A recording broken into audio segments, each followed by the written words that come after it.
cute, colorful mochi with flavored sherbet inside. Yummy treat number 1, check. Moving on, another innovation na talagang pumatok sa panlasa ng Pinoy, ang milk tea. But wait, there's more dahil inyong favorite drink, infused na rin with your favorite dessert. Parang itong milk tea na red velvet ang flavor. So, kaya ko po, dito ko, base siya sa cake, base. Like, yung mga favorite ng cake, ginawa namin dito.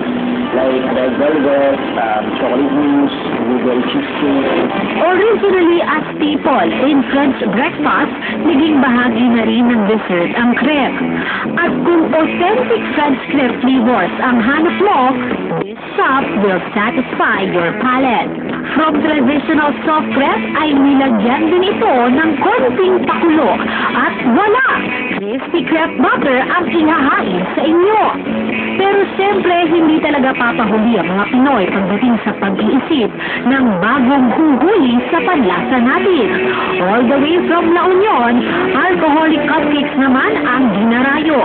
Ang inyong paboritong cupcakes may feeling ng favorite alcoholic beverages tulad ng Jack Daniels, Baileys at Cerveza Negra. Nag-usap kami ng wife ko dahil kasi gusto niya mag-bake ng cupcake. Sabi ko sa kanya, kung gagawa tayo ng cupcake, kailangan naipas sa lahat. Something na wala sa mga ibang cupcake establishment. Mula sa appetizers, main course hanggang sa dessert, di yan uurunan ng Pinoy. So what are you waiting for?